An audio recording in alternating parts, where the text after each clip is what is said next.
Assalamualaikum warahmatullahi wabarakatuh. Selamat siang teman-teman semuanya. Apa kabarnya Anda di hari ini? Apalagi Anda yang saat ini masih setia merawat pinjaman online, masih betah menjadi budak pinjol. Saya hanya bisa mendoakan kalian semuanya dalam keadaan sehat selalu dan selalu dimudahkan rezekinya. Oke, pembahasan kali ini teman-teman mengenai masih tentang telat bayar dan gagal bayar di pinjaman online legal. Dan kali ini yang akan kita bahas adalah pinjaman online legal pinjam duit. Setelah telat bayar dan gagal bayar 1 tahun, apa yang terjadi dan apa saja yang akan kalian rasakan ketika telat bayar dan gagal bayar lebih dari 1 tahun di pinjaman online legal pinjam duit. Dan buat teman-teman yang pernah mengalami telat bayar dan gagal bayar lebih dari 1 tahun di pinjol pinjam duit, boleh kalian berbagi pengalaman dengan cara menuliskan di kolom komentar. Tapi sebelum lebih lanjut, saya ucapkan terima kasih banyak buat teman-teman semuanya yang sampai saat ini masih selalu support channel ini, selalu mendukung channel ini, dan selalu menantikan setiap video yang saya upload berikutnya. Saya doakan kalian tetap sehat selalu dan selalu diberi kemudahan rezeki oleh Allah Subhanahu wa Ta'ala. Oke teman-teman, pinjam duit merupakan sebuah aplikasi pinjaman online legal yang sudah terdaftar di Otoritas Jasa Keuangan. Buat kalian semuanya yang pernah menjadi nasabah pinjol pinjam duit pasti tahu ketika ingin minjam uang di pinjol pinjam duit itu harus mengisi data-data sesuai dengan KTP, termasuk data-data pekerjaan, data kontak darurat, dan juga nomor telepon yang bisa dihubungi. Biasanya pinjam duit itu suka minta 2-3 nomor telepon kontak darurat yang harus diisi. Nah, ketika kalian sudah mengisikan data-data tersebut, biasanya akan dikasih limit.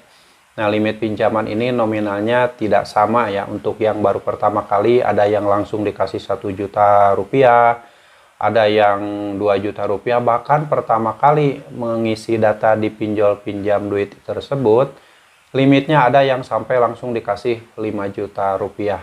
Itu ditentukan oleh skor kredit data-data yang kalian ajukan. Nah, buat teman-teman yang mungkin pernah meminjam uang di pinjam duit itu pasti tahu tenor pembayaran di pinjol pinjam duit itu ada yang 1 bulan, 2 bulan, 3 bulan. Tetapi untuk periode pembayarannya itu per 14 hari sekali.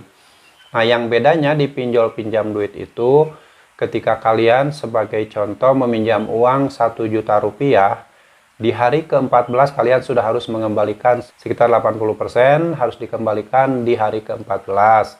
Lalu setelah itu harus mengembalikan lagi di hari ke-30 dan cicilan terakhirnya itu periode pembayarannya terakhir ya. Kalau tenornya 2 bulan berarti di hari ke-60. Hanya pembayaran cicilan pertama dan kedua itu di hari ke-14 dan di hari ke-30. Nah, sisanya di hari yang terakhir. Kalaupun kalian tenornya ngambil yang 3 bulan juga, jadi di hari terakhir, di hari ke-90.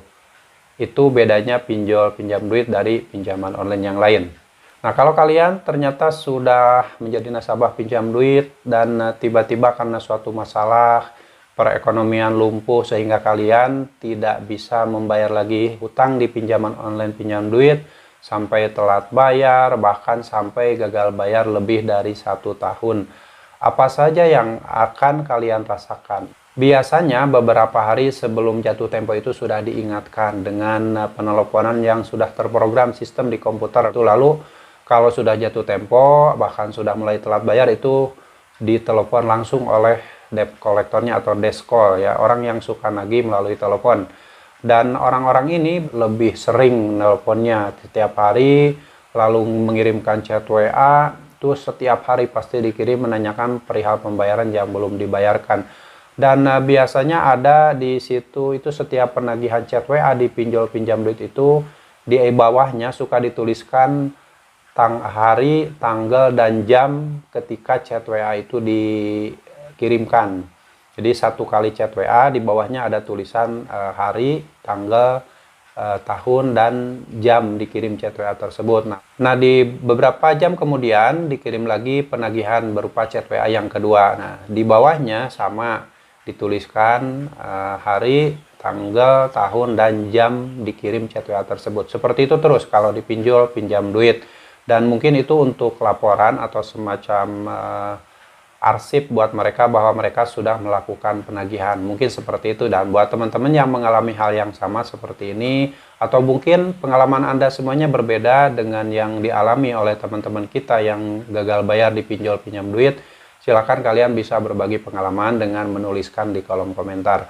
Dan apa yang terjadi ketika teman-teman semuanya telat bayar lebih dari 1 tahun? Bayangkan, kalau kalian mempunyai hutang di pinjol pinjam duit lebih dan sudah telat bayar lebih dari 1 tahun, dengan nominal hutang minimal misalkan 1 juta rupiah atau maksimalnya 5 juta rupiah, sudah telat bayar 1 tahun.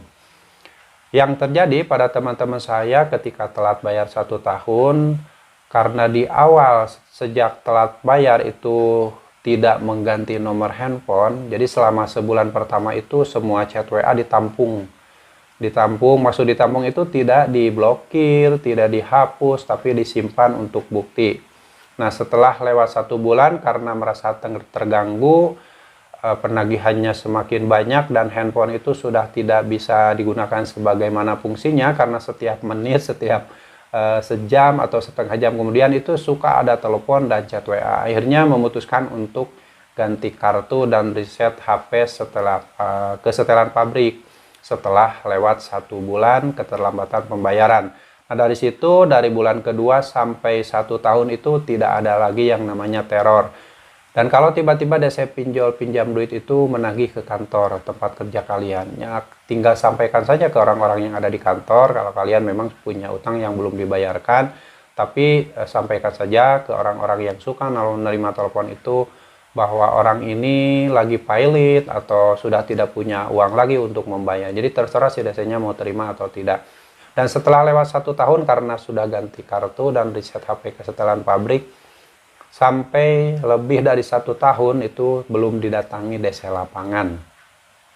Karena menurut informasi memang DC pinjol pinjam duit ini tidak ada DC lapangan, tapi nggak tahu ke depannya. Karena sekarang kan fenomena gagal bayar semakin banyak orang untuk memutuskan gagal bayar karena sudah tidak mampu bayar. Sehingga kan mungkin saja perusahaan pinjol itu merekrut pilkol atau DC lapangan yang tidak akan mengunjungi rumah kalian, menagih ke rumah kalian, itu bisa saja terjadi. Tapi yang terpenting, yang harus kalian lakukan ketika ada DC lapangan dari pinjol pinjam duit datang mengunjungi ke rumah kalian, tetap kalian tenang dan kuatkan mental. Jangan sampai kalian memperlihatkan ketakutan, memperlihatkan kecemasan. Nah, kalau kebetulan kalian ada di rumah dan si DC pinjol pinjam duit itu datang, sebelum kalian berkomunikasi lebih lanjut, tanyakan dulu ya, seperti biasa KTP-nya, ID card-nya, surat tugas penagihannya, lalu sertifikat penagihan.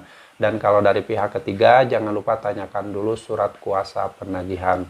Kalau semua surat-surat tersebut lengkap dibawa oleh DC pinjol tersebut, kalian boleh nanti membicarakan lebih lanjut tentang utang piutang. Karena yang namanya utang piutang kan hal privasi ya, masalah pribadi, jadi tidak boleh sembarangan kita menceritakannya ke orang lain, apalagi ke orang-orang yang tidak kenal, seperti yang orang yang tiba-tiba datang ke rumah mengaku-ngaku DC pinjaman online pinjam duit. Oke, itu yang harus kalian lakukan.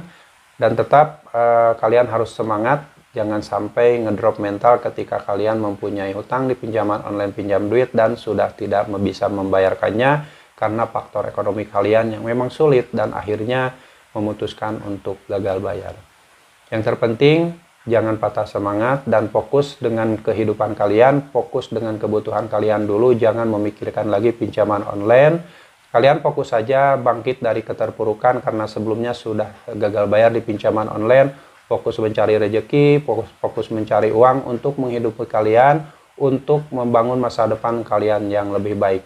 Jangan terus-terusan memikirkan pinjaman online. Lebih baik kalian fokus memikirkan kehidupan kalian dan masa depan kalian yang mudah-mudahan bisa lebih baik lagi.